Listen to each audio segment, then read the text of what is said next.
Hey guys, Stefan Fischer here from Olaf Roth.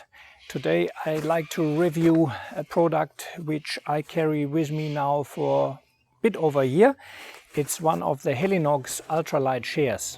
I have this chair now in my vehicle for a bit over a year, and it has done quite a few trips with me. Among them the Canning Stock Route, several Simpson Desert crossings, a few trips on Fraser.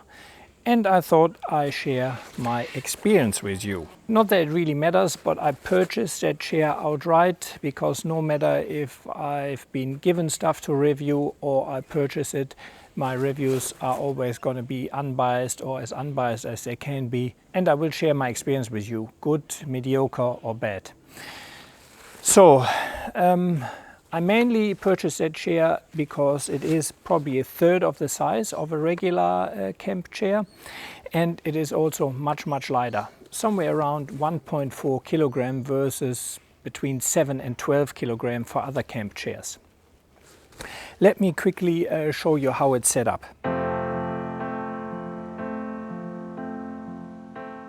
The frame is from advanced DAC alloy with high-strength nylon hubs, and all the poles are held together by a very sturdy bungee cord. So you cannot really lose any of the individual pieces. It is important to ensure that the poles are properly seated in the nylon hubs.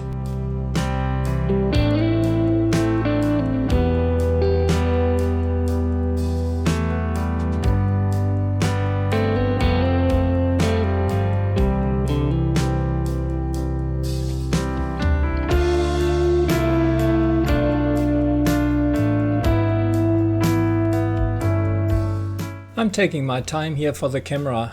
If I wanted to, I could put the chair together in probably half the time.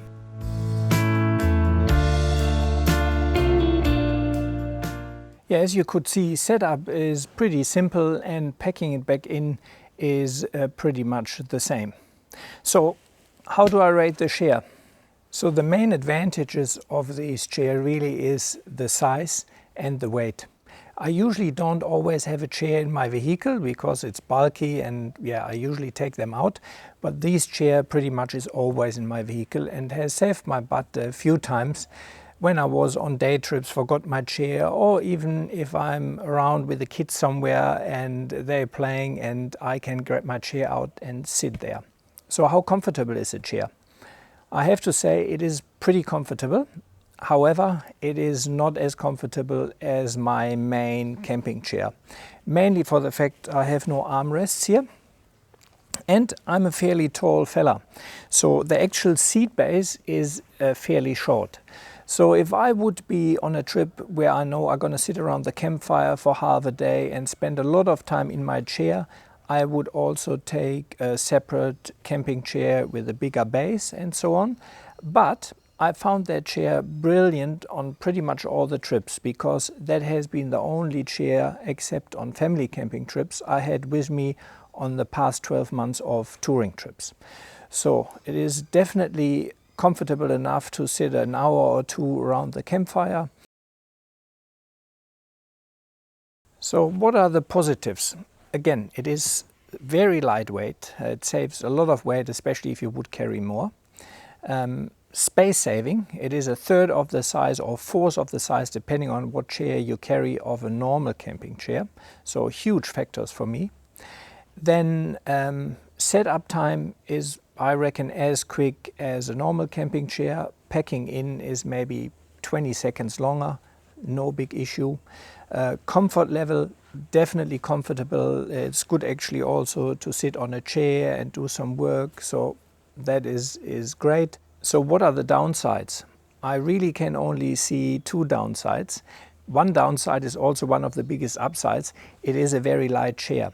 So if you have that standing around the campfire and you are not sitting in it, you have a wind gust coming. A friend of mine lost one of his chairs to the fire, and my one actually on the Tirari Desert trip was just saved by one of my travel companions because it blew over.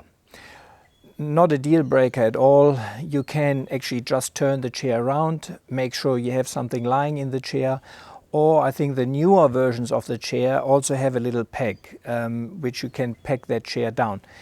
That is tiny though, that peg. So obviously with any sandbag peg or any peg and a little bit of guy rope, you can peg that down. The only other downside I can see really is the price. I think it is around $200 delivered per chair.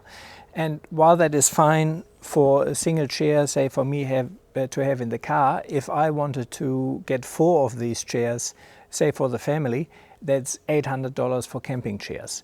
So yeah, that I would wish it could be done a bit cheaper, but I actually also ordered their cheap copies on the market, and I've ordered one of the cheap copies, and they are cheap copies. I mean, that's what it is really. The quality, you really can't compare. The ease of setup, it's a different ball game. So in my book, if you're interested in one of them, it pays to purchase the original one. As I mentioned, I have that chair for 1 year. It has done quite a few trips. It has had extensive use, and it's no issue with it. With that thin legs, people ask, hey, does it work in sand? If you follow my videos, you know that I do a lot of desert stuff. I love Fraser Island. So I have had this chair extensively in sand. You can actually get kind of a sand base for it, which is a net where the feet go in. I don't have that. I never used it and never had an issue using it in sand. So yeah, it definitely works well in sand for me. So would I purchase it again? Yes, 100% no-brainer. And again, that lives in my car. It never gets taken out of the car. Yeah, I really like it. Thank you very much for watching, guys. I hope that quick review was of use for you. Maybe you're in the market for a camp chair and you consider one of the Helinox chairs. So if you enjoy my videos, please like, subscribe and share. And maybe if you can afford it, even go over to Patreon, where you can help me making these videos and support me with a small monthly contribution.